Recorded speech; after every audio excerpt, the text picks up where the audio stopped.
We're at Electronica 2018, day 2, and I'm here with Phil from Electrolube. Hi, Phil. Hi. So this is the second year you've done this, you say? It's the second time we've done this, yeah.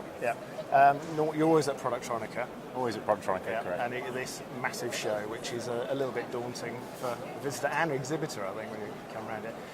But you've got a new conformal coating which you're launching here. Yes, we have. Yeah. Can you tell me a bit about that? Sure. So it's a 2K850. It's a two-component UV curable material. Designed to solve a couple of issues that exist with one-part materials that people have been familiar with. So the first issue is light travels in straight lines, and material tends to get shadowed from like the taller components and underneath components.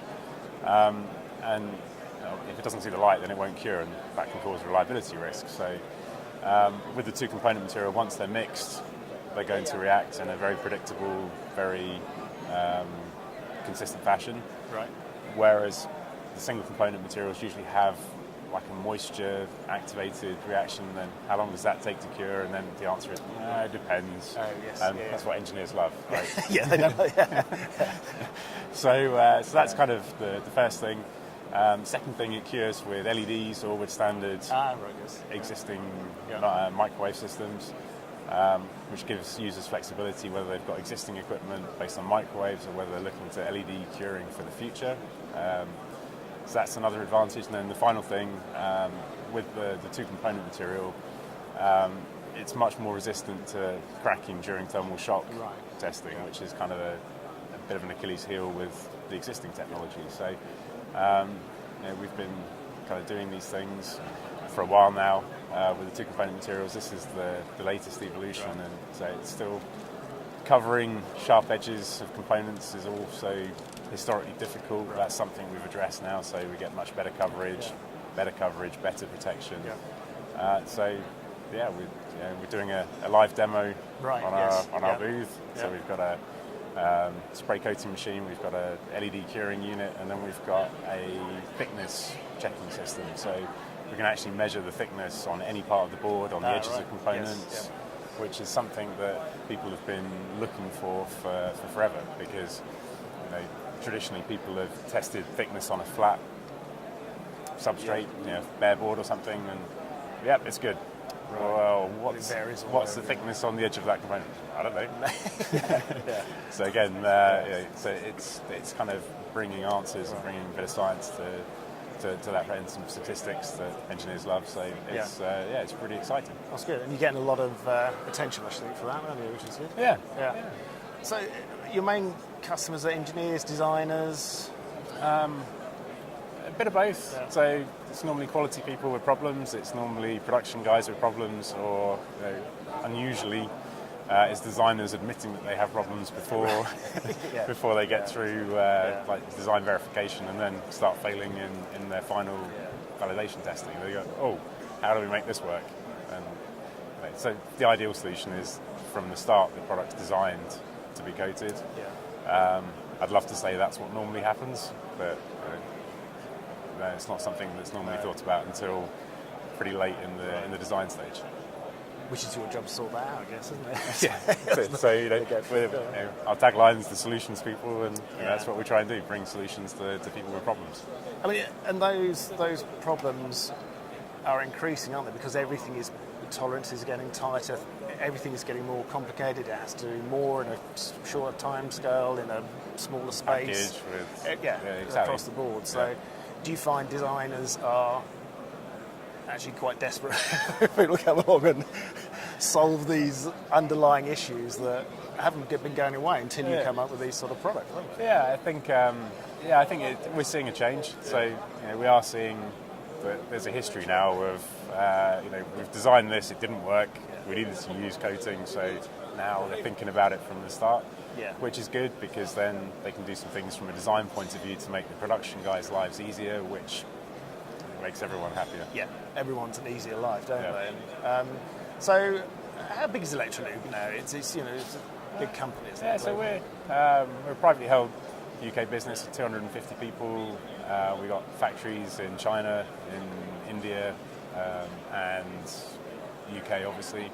And then We've got some subsidiary offices in warehousing facilities in the US and in Australia. Yeah. So global as everything has to be. That's right.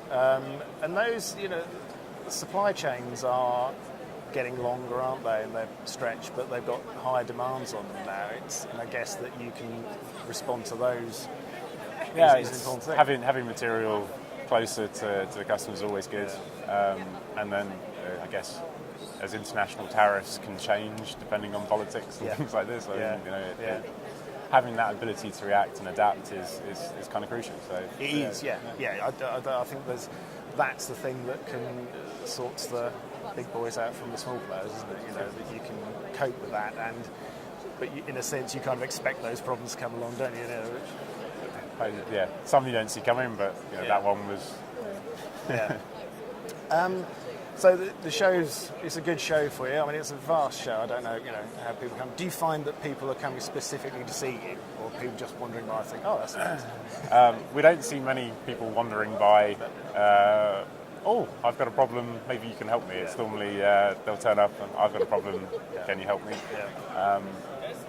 There's a few kind of random walk-ups, but it's not.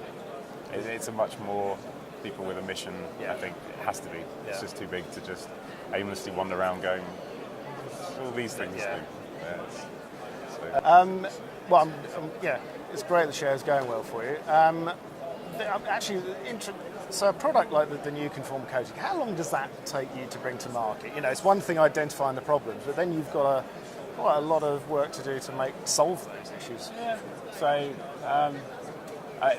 the real length is kind of the testing. So making sure that it's going to meet the requirements of our customers, many of whom will do 18 to 24 months worth of validation testing on the product. So it's hard to say what the design cycle looks like, but our internal test cycle is probably a year. To make sure that we're going to have a product that our customers can use and it's going to meet their requirements. And then you've got to convince someone to try it and get them to test it. So the sales cycle is quite long as well. But it just depends on the customer and how big of a problem they have. I was going to say, I guess how complicated it. And you've got to you've got to be listening to customers, but also kind of predict things that are going to come up, aren't they? I guess. And so a little bit of forecasting and crystal ball time, and just listening to what the customers say. I mean, they live it day in, day out, and sometimes they can't articulate what their problem is, so you have to try and extrapolate it. But by and large, it's quite an interesting process. I think actually that side of everything, isn't it? And trying to predict where the technology goes and what people are going to be doing in the future. So keeps us busy. Well, thanks for spending the time, and hopefully see you here again if I can find your way out. Thanks a lot. Thank you.